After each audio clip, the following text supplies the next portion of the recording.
We're live. We're live. All right. So let's talk about Law 19 today Wow. from the 48 Laws of Power, which is know who you're dealing with, do not offend the wrong person. There are many different kinds of people in the world, and you can never assume that everyone will react to your strategies in the same way. Deceive or outmaneuver some people, and they will spend the rest of their lives seeking revenge. They are wolves in lamb's clothing. Yeah. Choose your victims and opponents carefully, then never offend or deceive the wrong person. So Law 19 is you have to know who you're dealing with and do not offend the wrong person. How do you know if it's the wrong person or the right person? How do you figure that out? It's incredible. I mean, you know, there's this book that's called Seven Habits of Highly Effective People. And one of the things that they say in there is start at the end. Start with the end in mind. Yeah. So if we start at the end of this law, one of the things that they say at the end of this law, in some of the, compendiums that I've read, they say that the ability to measure people, okay, is the most important skill to gather and maintain power. So that's at the end, that's the final outcome of this law in several sources that I looked at, okay? So the ability to measure people is the most important skill that you can obtain in order to gather and maintain power. I mean, we're talking about power moves, okay? And so it's incredible. You have to learn to measure people. Right. And so how do you read people? How to a certain read people, extent? It's yeah. I think some people call it social intelligence. You Uh-huh. know, so like picking up on subtle cues, body language, or certain words that are said, tone, behavior. Yeah, I guess it's all those things combined is how you begin to read somebody, and measure somebody. there was another law that we did, and I forget the number of this law right now, but you talked about that MMA fighter that baited the other guy to come in, Yeah, use bait if necessary. use bait if necessary, and so he's accredited with the fastest knockout in MMA history. What's his name? Jorge Masvidal. Jorge Masvidal. You know, all these things, Yeah. they're incredibly... Yeah, because he knew going in, he had already studied that opponent, and he knew that he was going to try to take him down because that's what he usually does. And so he kind of gave him the bait, and sure enough, he went for it. And then he kneed him in the face, He and kneed him and he's the done. rest was history. Yeah. Yeah. That's amazing. These things are powerful. What I can tell you is that it's an interesting perspective for me.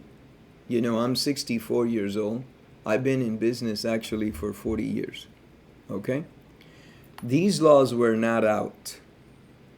And so I had no idea. I was extremely naive, and I had no idea what I was getting into. I learned, like our friend says, there are two universities that you go to. The one that you actually attend the college, and the one that's on the streets. The university from the streets sometimes can be just as powerful as the one to go to college. And so I learned by getting whacked in the face Yeah. over By and getting over. burned. Yeah, getting burned. I Yeah. got burned. And then you learn, you get burned. It hurts. Okay, I'm not going to do that again. It hurt, It burned my finger. I'm going to try something different. Okay? Right. So you learn. But so the perspective that I'm saying is, after he published the book, Robert Greene, and I'm reading these things, I'm thinking, that sounds like this situation that I went through. It's a different take, because if you got a young man like you, young people today that want to learn about these things, okay? Because Robert Greene warns you. Once you read this book, you will never look at life the same. So make sure that you want to make the decision to read this book, right? You mentioned that. Mm-hmm. And so, but the young people that are able to read it, okay, and somewhat get an understanding of this, I think they have a real good foothold. Yeah, yeah. Maybe we haven't seen these things, all of the laws acted out Right. in real life yet. But by reading them, you can prepare yourself. It's like in martial arts, they say that you train for the day, if it ever came, that you had to fight for your life. But that day might never come, and so, but you're preparing for it.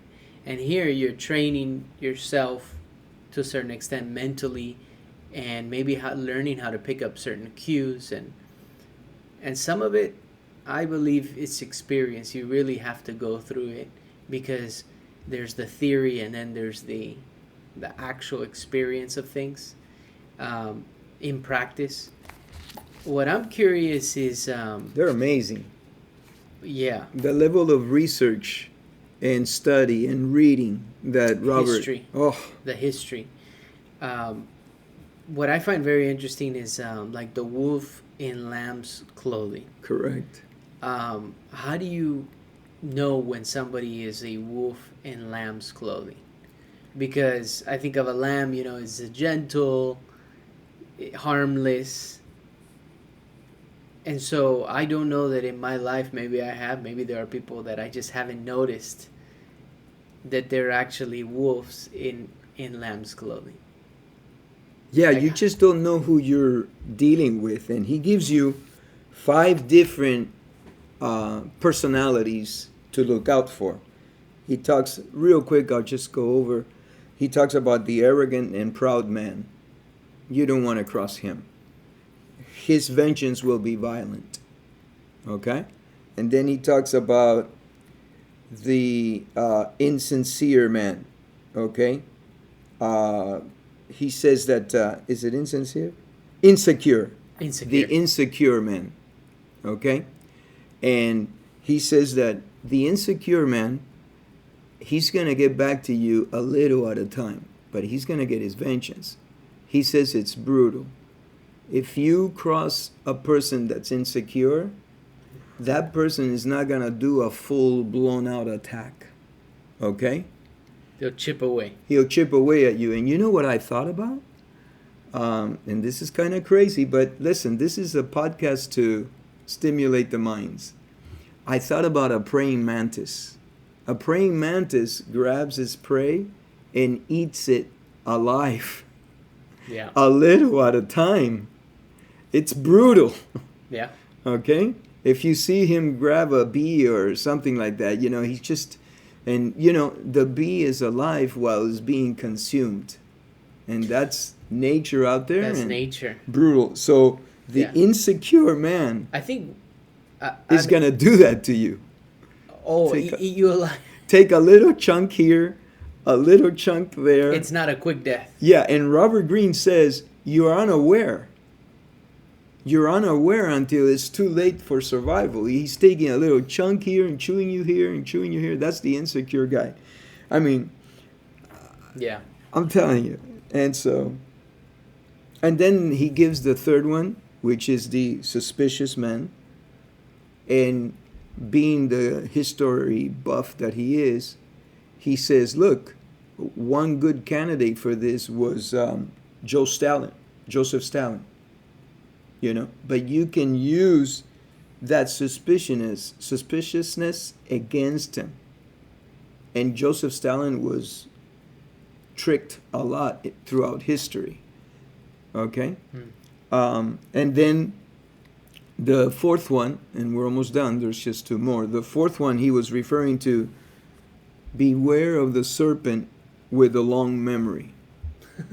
Okay? Beware of the serpent with the long memory. And this, he says that you can say a joke or something like this in front of this particular person, and he will have a cold and unaffectionate way of reacting. That's the way to bring him out of hiding. And then the final one is cold-blooded. Cold-blooded. This They're guy's cold-blooded. cold-blooded. And the final one, he says, is the plain and unassuming man, the unintelligent person. And he says, this guy, you can bait him all you want. He doesn't realize that the bait even exists. But he is going to drain your energy and your resources. So why waste your time with this person, if you're going to... So they're amazing. Yeah. So the arrogant and the proud, the insecure, the suspicious, the serpent with the long memory, and the plain and unassuming man. So he goes into 5, and when I was reading the law, I was thinking, how are we going to get through this in 30 minutes? Oh yeah, because it's impossible. All the people that fit those profiles, and maybe some fit a couple different profiles. Well, one thing that was interesting, to me, is as I'm reading this, I try to apply the law to myself and say, what profile do I fall under? Right. Let's do some thinking. And our viewers may learn a lot about themselves, Yeah. if they turn the law onto themselves. Like, look at yourself in the mirror. Right. And see how you can improve your everyday life. What profile of these 5 do you fall under? Do you fall under one of them completely? Do you fall a little here and a little there? But you're surely to learn a lot about yourself. And once you get to that level, then you may have a different understanding on how to gauge people, because you're turning, let's say, the knives on you onto yourself. And I think you could write down which ones apply to you, which you believe apply to you, and then also what other people think, which ones apply to you. I don't really care what other people think.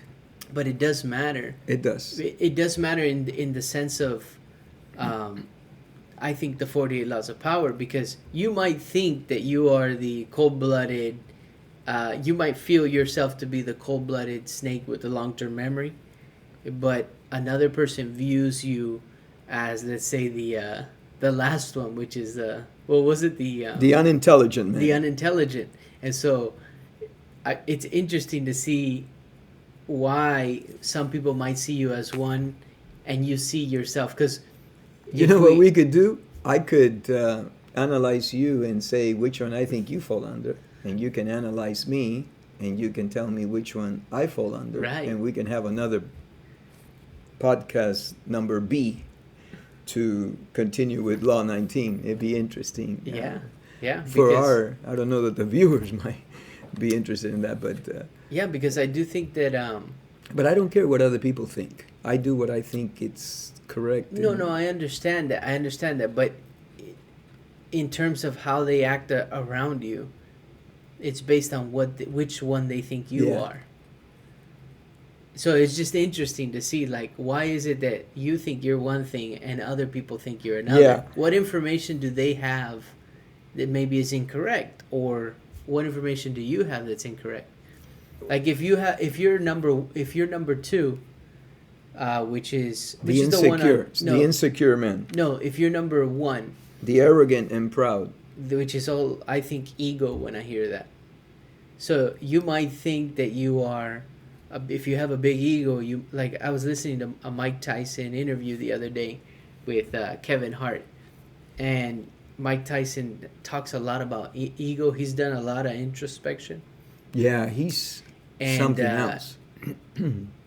Kevin Hart kept asking him about his ego and who he was and how he's changed and this and that. And then Mike Tyson says, my ego wants you to be talking about this stuff. I don't want to talk about it.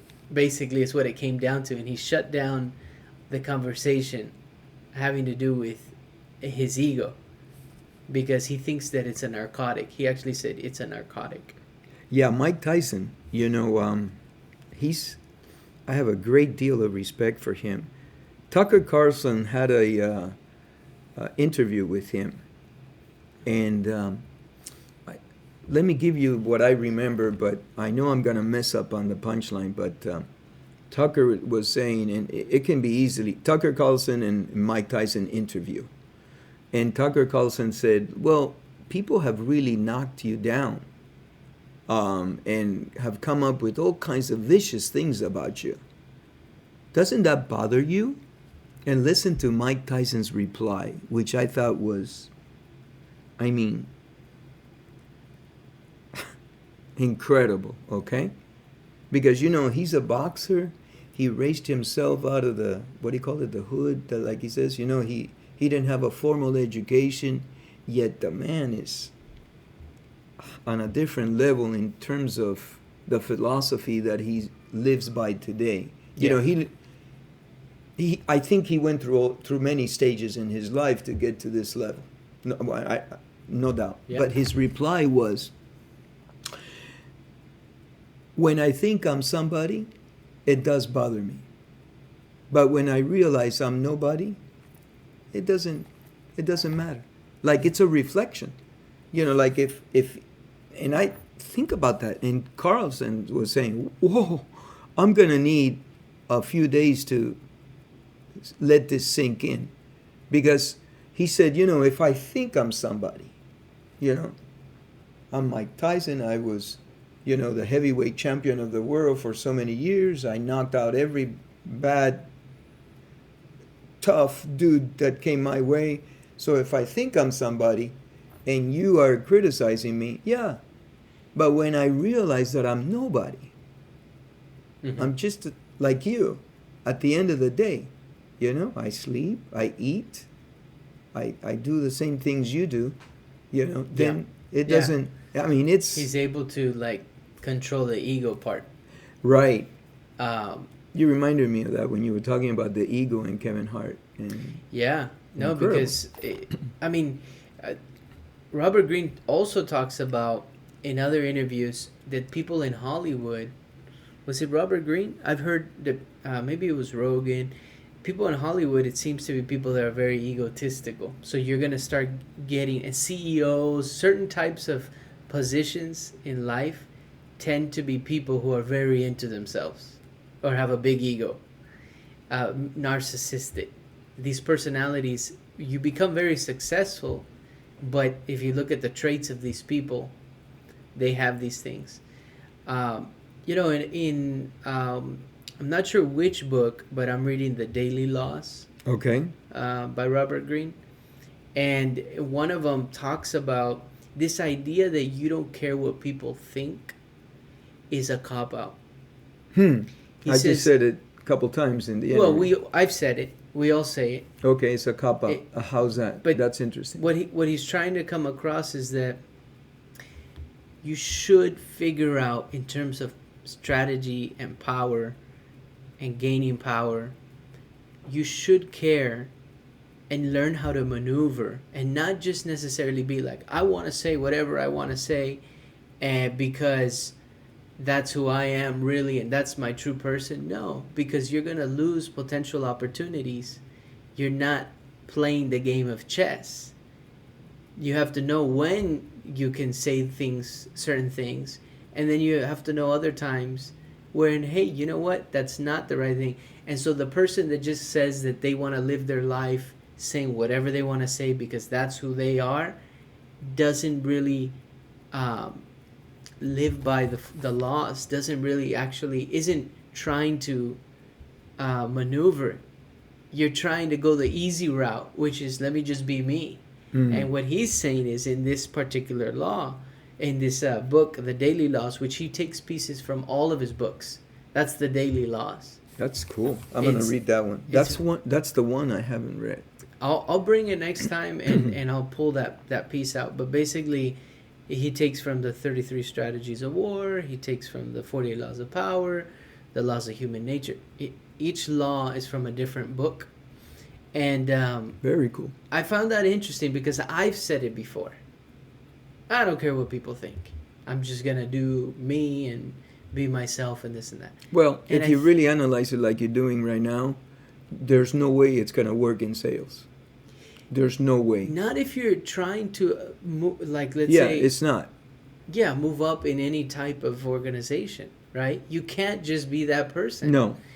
You're maybe applying it to a different aspect of your life, and in that aspect, maybe, hey, you choose to be that route. You choose Yeah, to go that route. when I said it, I'm referring to really core values of mine, Right. you know, Yeah. where if and I They're thought mostly, non-negotiable, maybe. well, I thought about family. I'm Yeah. talking about family. Because one of the things that I'm trying to be very aware of as I get older, okay, and it's becoming cynical, you know, because I think that, like the word complacent, these words that carry such a huge negative backing in my mind, in my humble opinion, okay? Because I have come to friends that I have, and they really truly don't care about anything, not even to have a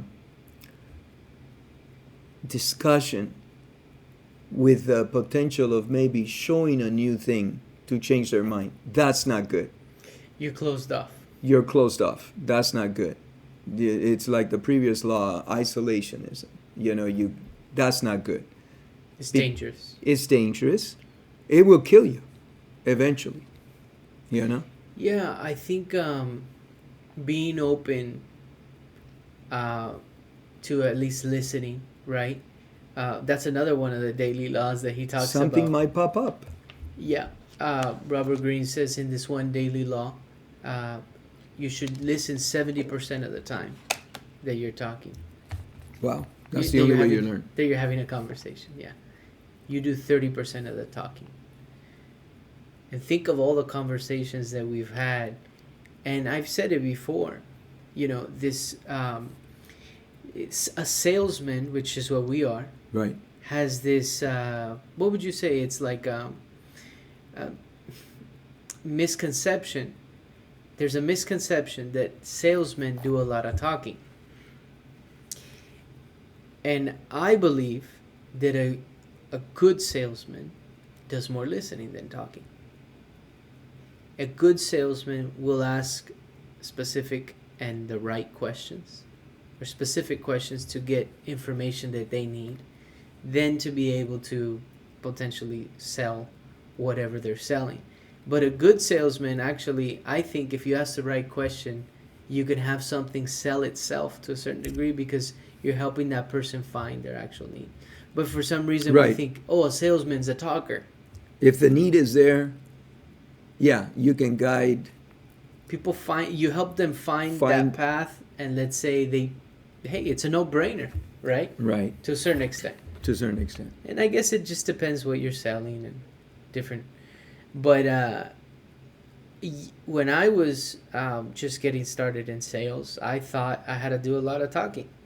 And I remember appointments that I would run for 2 hours. You lost? No.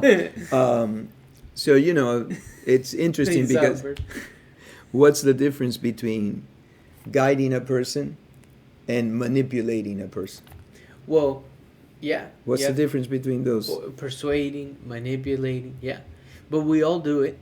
We all do it. We all, in different interactions, are trying to sell our position, our point, Mm-hmm. trying to make a case. But what I'm getting to is that early on in sales, I just was talking and talking and talking, trying to... Right. And that's not selling. But going back to the law, I think one of the big things for me here is actually reading who is and measuring who is a wolf in lamb's clothing.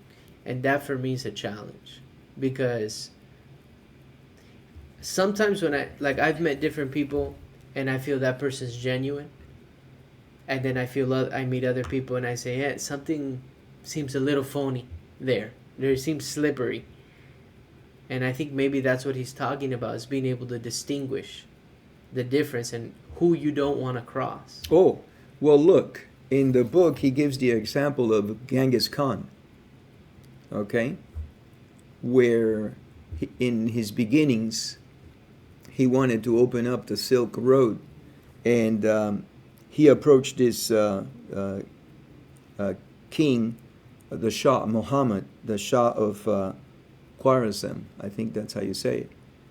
And so Muhammad didn't know who Genghis Khan was, but he wasn't quite that big yet. But he said, look, if we open up the Silk Road, we'll share in the profits of everything. But Muhammad was huge. Through a number of historical battles, he had obtained a huge empire. I think from Turkey all the way down to Afghanistan. So you can see the expansiveness of it. And so he turned Genghis Khan down on his first offer. And then Genghis Khan tried again, and he sent a caravan of 100 camels with free gifts and this and that. And one of his governors got one of the envoys and beheaded him. And then to the other two, he cut their hair, which is a tremendous insult in the Mongol status. And so Genghis Khan tried a third time. And he said, hey, I'm sure this was a mistake. I'm sure you didn't have anything to do with this, but your governor of this province did this to my men. And then Muhammad said, I'm all right with it. So Genghis Khan, to his credit, tried 3 times. And then history says that Genghis Khan said, okay, you have chosen war. It will be what it will be, but we will see each other in the battlefield. And shortly thereafter, Genghis Khan, history has a lot to do with it, but the guy that insulted him, okay, he executed him by pouring molten silver down his eyes and his ears. Okay? So he didn't do that to Muhammad. Muhammad was eventually defeated, but he did it to the governor that showed impudence and offended them. So, you guys have to read that story because I just butchered it. Okay? I'm giving you... Right. But... Synopsis. Oh, yeah. I just butchered it. Robert Greene just so eloquent in his speech. He controls the English language to such an extent that it's beautiful to read this story. And then at the end he says, be careful that you do not offend a Genghis Khan in the making. Mm-hmm. So not only are you looking at the guys that are on the top of the hill. Right. Watch out the guys that are coming up. Okay? Be careful that you don't offend a Genghis Khan. Yeah. In the making. Yeah. So how do you identify that? And according to this law in the chapter, there is an easy way to deal with it. And I'll give you what I read, and okay? The way you deal with this is very simply in one way. And that is, if you have to say no to someone, okay, do it in the most courteous and respectful of ways. That's what he says. Do it in the most courteous and respectful of ways. Yeah. Because you don't know whose toes you're stepping on, and that person, may hold a grievance. Like the serpent with the long memory. What he says is, if you stepped on that guy's toes or that lady's toes, you better get out of the scene for years. Because that person is going to remember, okay? Yeah. Things that happened to them, and they're going to come at you. And, I looked at some of this stuff, and I kind of fall into because, Sure. I remember the people that helped me on my road, And I remember the people that harmed me on my road. You don't forget. No, you know. I heard a saying once. And we meet again. Oh, just absolutely. You will. If they stay in the game, we meet again down the line. I heard a saying once. I don't know what you think about this. It says, it's a very famous musician rapper in Spanish, Residente Calle 13. And he says, what? Say that again? Residente is his name. Residente Calle what? He's from Calle 13, the band. Oh, Puerto okay. Rican. And what is this? He says, it's a very famous quote in one of his songs. Oh, okay, Yo okay. perdono, pero nunca olvido. Oh, okay. I forgive, but I never forget. Wow. It also reminds me what you're saying is be nice. I've heard be nice to the nerds in school, that they'll be your employers in the future. But I think going with that mentality that you're gonna run into this person likely again. How do you treat them? How are you treating them? Well, I think it goes to the character of the person. If you are in a position of power and you're able to crush the other person, if you treat the other person with respect and courtesy, that would probably go a very long way. And not decimate. I know that some of the laws say decimate the enemy, Right. But there's a point of evaluation where you know. Destroy your enemy totally. That's where I think some of the laws, which I find is very interesting, some of them can conflict, and knowing when to use this weapon, knowing when to take that out of your tool belt. Well, I can see this in the hiring process. Like HR? Yeah. Like you have to say no to this. There are stories out there. I can't cite one now, but there are stories out there where I think this guy applied to Google, and Google turned him down, and he ended up opening another company, and it became extremely famous, and he sold it for billions, something like that. Now, and you hear that all the time. At Shark Tank, there was this guy that came up with, what was it, The Ring or whatever, and I think Shark Tank turned him down. I hope I'm not giving wrong information, but it's something similar to this. And then he went out, and I heard Shaquille O'Neal talk about it. I believe Ring was presented. It had a different name at the time. Yeah, whatever. But it was presented to Shark Tank, and they turned it down. Yeah. So it was called Doorbot, and the Sharks passed on it. Yeah. And look how smart Shaquille O'Neal is.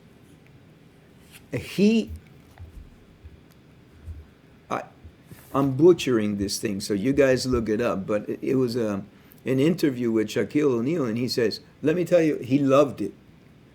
And he went to I think the CEO of the company, he says, and I like, you have to be aggressive, right? And he's got an ego. You got to have some of these qualities, right? 'Cause to have the gut, he went to the CEO, and I think he told him, let me tell you what we're going to do. I'm Shaquille O'Neal, so I'm going to advertise this company. I'm going to invest X amount of money into this, and then I'm going to buy a bunch of shares, and you're going to give me some shares or something like that, and then we're going to... And I think he was key in some of the great success of this company. Which one?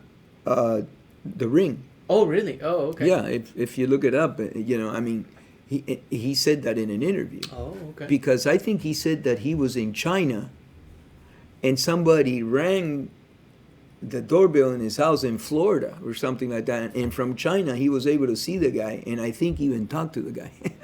Wow. And so he said, he was like, I got to get into this.